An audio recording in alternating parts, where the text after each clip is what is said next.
What you are about to hear is a composite. The three men are invented, built from the same profile of strong, disciplined, confident young people I warn every single summer, most of whom listen.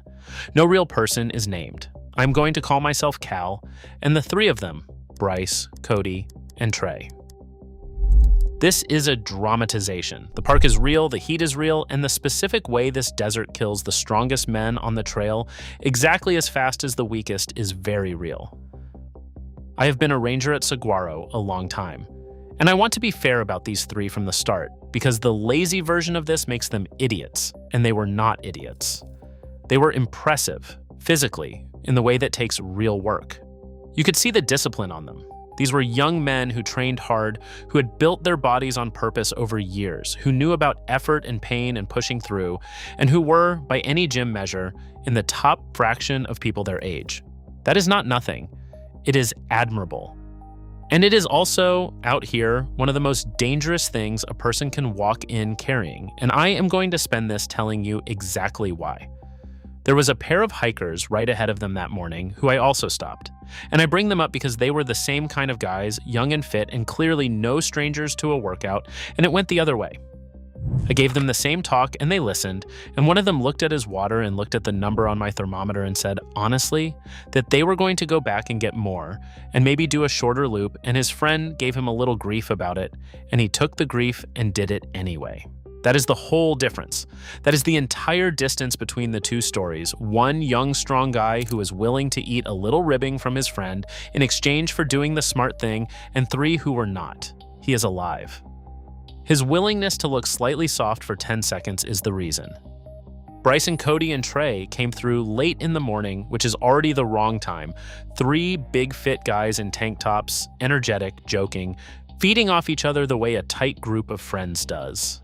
And they had that one bottle, a single hardware store size water bottle, one of them holding it, and the rest of their water sitting in the car where they had decided it could stay. And I want to tell you about Trey, because he was the one holding the bottle, and I have thought about him the most. He was the quietest of the three, a step behind the other two in the joking, and he was the one who had actually brought a bottle at all, which tells you something. Some part of Trey knew. Some part of him had looked at the day and thought, we should have water, and had grabbed the one bottle as a kind of quiet compromise with two friends who thought even that was unnecessary. Every group like this has a Trey, the one whose instincts are a little better and whose voice is a little smaller, and on a good day, the Trey is the reason nothing goes wrong. On this day, his one bottle was a whisper of the right idea in a group that had already voted, out loud and laughing, for the wrong one. And a whisper was not enough to save anybody, least of all him. I gave them the talk, and this is where it starts. And I want you to watch how it went, because the way it went is the whole thing.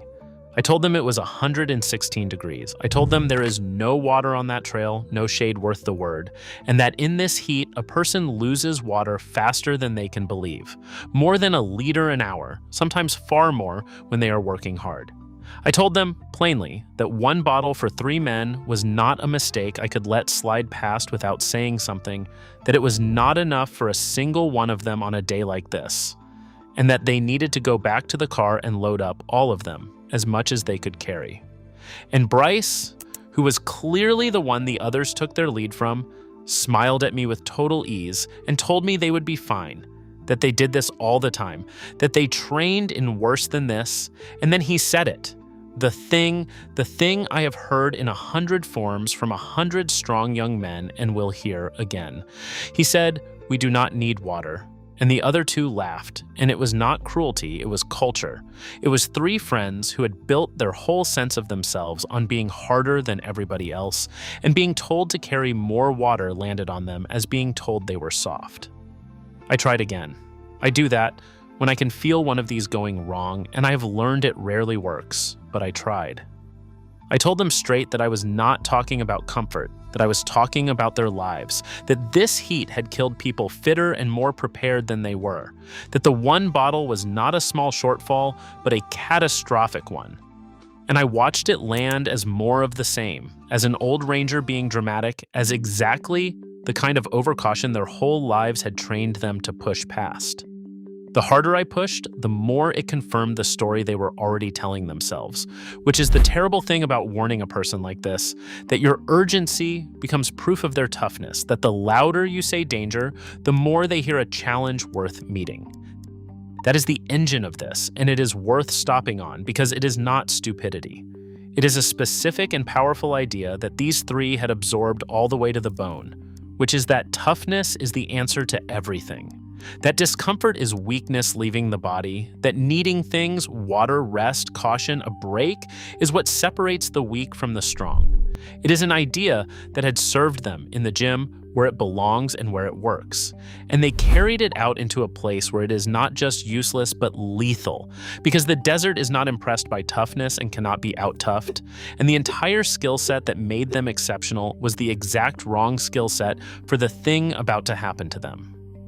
And I do not blame them for having that idea, because everything in their world had taught it to them and rewarded them for it. Think about where these three had spent their lives learning what strength means. In every arena, young men are told to be hard. The whole message is push through. Do not complain. Do not baby yourself. The guy who needs a break is soft. The guy who taps out is weak. It is not a stupid message. In a lot of places, it builds good, tough, capable people. And these three were exactly that. But it is a message with no fine print, no line at the bottom that says, except in the specific situations where the thing your body is telling you is not weakness but the truth. And out here, that fine print is the only part that matters, and nobody had ever written it for them. Let me tell you the physiology, because it is the part that turns their strength from an asset into the thing that killed them faster. Here is what almost nobody understands, and what these three had exactly backwards. A big, muscular body does not need less water and heat. It needs more. Muscle is thirsty tissue, and a large body, carrying a lot of it, working hard, moving all that mass up a desert trail, generates more internal heat and burns through more water than a smaller person doing the same walk. So the fittest looking, most muscular guy on the trail, the one most certain he does not need water, is very often the one whose body is demanding the most of it.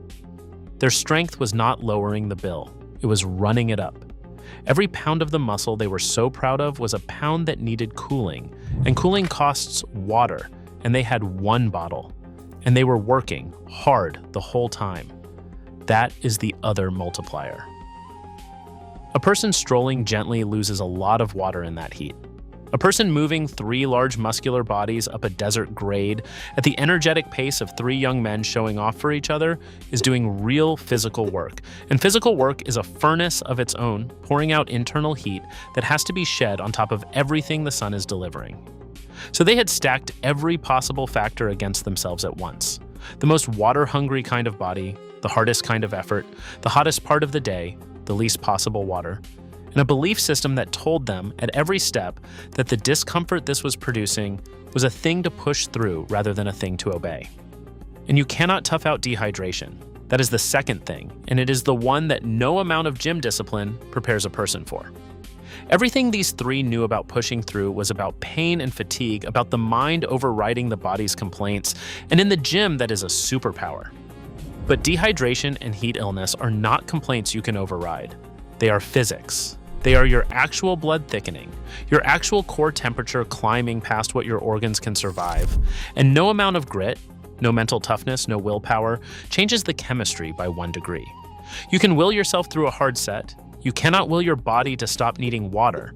And the belief that you can, the belief that had defined these three their whole lives, is precisely the belief that keeps a person walking forward into the heat long after a wiser person would have quit. And this is where the gym training does its worst work, because it is not neutral out here. It is actively harmful. A person who has never trained themselves to override discomfort feels bad in the heat and stops and lives. These three had spent years deliberately building the ability to feel terrible and keep going anyway. They had filed down the very instinct that was trying to save them. The desert sends the same distress signals to everybody: the thirst, the heaviness, the wrongness, and for most people, those signals win the argument and drag them back to the car. For a person who has trained for a decade to win that argument against their own body, the signals lose every time right up to the end, and their hard-won discipline carries them past exit after exit that a softer person would have taken and survived. Let me ask you something, because this one is not really about a trail. When was the last time you refused to admit you needed something, water, rest, help, a break, because admitting it out loud in front of the people you were with felt like losing? Felt like being the weak one? Tell me below, because that is the exact trap that closed on these three, and you do not need muscles to be in it. Everyone has a group whose respect they would rather die than lose a little of, and these three had built a whole friendship on being unbreakable. And out on that trail, being unbreakable stopped being a pose and started being a death sentence. Because here is what the group did to them, and it is the cruelest part. In an ordinary group, when the water runs low and the heat gets bad, somebody says it.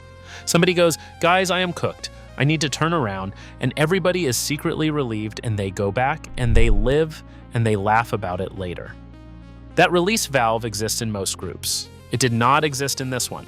Because in this group, being the one who said, "I need water, I need to stop, I need to turn back," was not a safety call. It was a confession of weakness in front of the two people whose opinion mattered most, a breaking of the exact code the three of them lived by. So nobody said it. Each of them, I would bet everything, felt the trouble coming, felt the thirst and the heat and the wrongness, and each of them looked at the other two still going strong, or performing going strong, and decided he would rather push on than be the first to break. And so all three performed toughness at each other, all the way past the point of no return. And the very bond that made them a crew was the thing that made sure no one pulled the cord. Think about how horribly that works. If any one of them had been alone out there, he would probably have turned back, because alone there is no one to perform for, and the body's warnings get heard. But put the three of them together, and each one becomes the reason the other two cannot quit. Bryce keeps going because he will not fold in front of Cody and Trey. Cody keeps going because Bryce is still going and he will not be the first. Trey keeps going with his little empty bottle because who is he, the quiet one, to call it when the two strong ones are still charging ahead? Each of them is privately in trouble and publicly fine, and each of them is using the other two's public fine as proof that he must be the only one struggling, that he had better not show it. Three men, each secretly ready to turn back, each certain he would be the only one, marching in lockstep into the worst of it, held there by nothing but the fear of being the first to be human in front of the others. Somewhere out there, the one bottle went empty. Three men, one bottle, 116 degrees, and it was gone fast.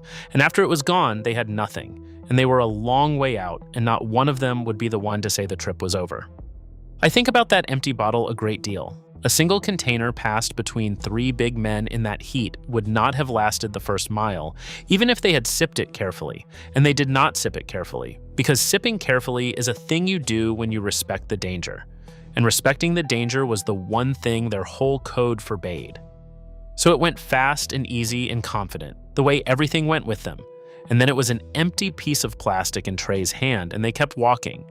Because turning back over an empty bottle would have meant admitting the bottle had ever mattered. And admitting the bottle had mattered would have meant admitting the ranger at the gate had been right. And they were a long way from ready to admit that. So the empty bottle just went along with them. A small dead weight, a receipt for a bet they had not finished losing yet. I want to tell you what heat does then briefly, because they could not feel it happening, and that is the horror of it. It starts with the thirst they were all ignoring on principle, then the headache. Then, and this is the one that seals it, the judgment goes.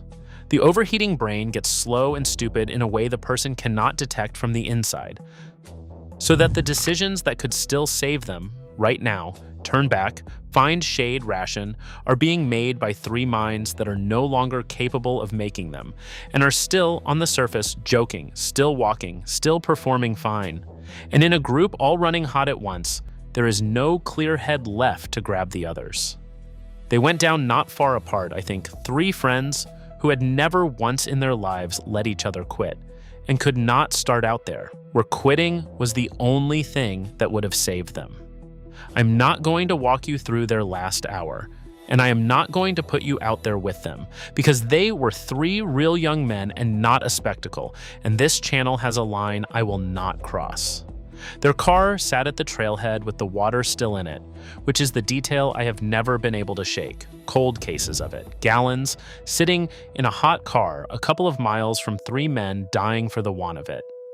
We found them out on the trail. The rulings were heat-related, all three, before 3 in the afternoon, which is fast, brutally fast, and it was fast because they had no water and would not turn back and were strong enough to walk a very long way into a place with a very short leash.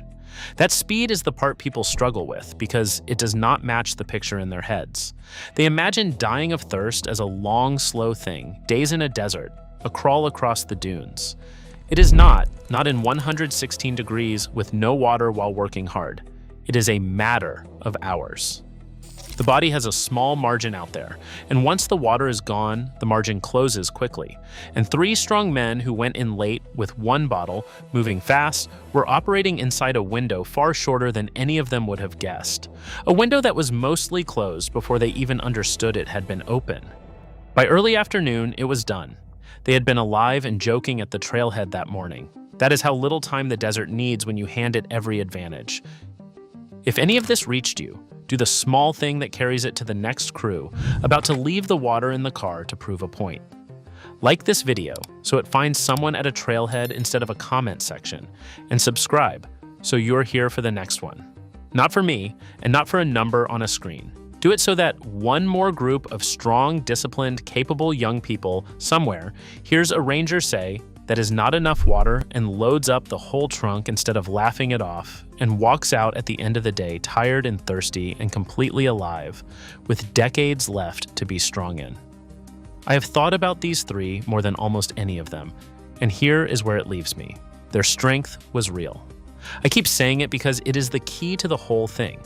They were not weak men who pretended to be strong. They were genuinely strong men who believed their strength was a kind of universal currency, good everywhere, able to buy them out of anything, and it had been in every place they had ever spent it. The gym rewards toughness. The field rewards toughness.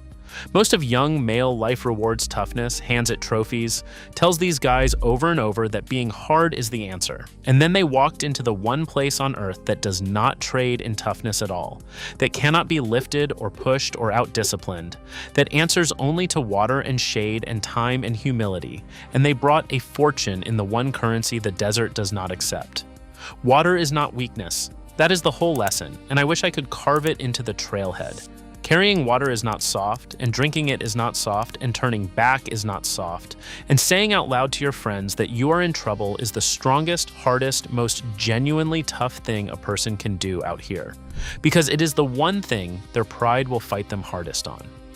The real strength these 3 needed that day was not in their arms. It was the strength to be the first one to say, "This is too much, we are turning around," and not one of them had trained that muscle, because nothing in their whole lives had ever told them it was the one that mattered. And I think that is the thing I would most want a young man watching this to take, if he takes anything.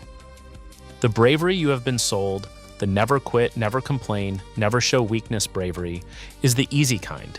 It is easy because the crowd cheers for it. The hard bravery, the rare kind, the kind almost nobody has, is the bravery to be the one who says the uncool thing, who carries the extra water everyone teases him about, who turns the group around while the group is still laughing, who is willing to look soft for a minute in front of his friends in order to make sure his friends are alive tomorrow. That is not weakness wearing a disguise. That is the strongest thing a person can do, and it is strong precisely because it costs you the one thing the tough guy is least willing to spend, which is looking tough. These 3 had all the strength in the world and none of that particular kind, and that particular kind was the only kind the desert was ever going to ask them for. 3 men, 1 bottle, 116 degrees, and a car full of water 2 miles back that would have saved every one of them, sitting there cold and full and useless because we do not need water was a thing they believed all the way until the desert, calmly and without any interest in how much they could lift, proved that they did. The strongest 3 men on the trail that day, and the trail did not even slow down to take them. This has been Doomed Departures. Stay safe, and we will see you on the next one.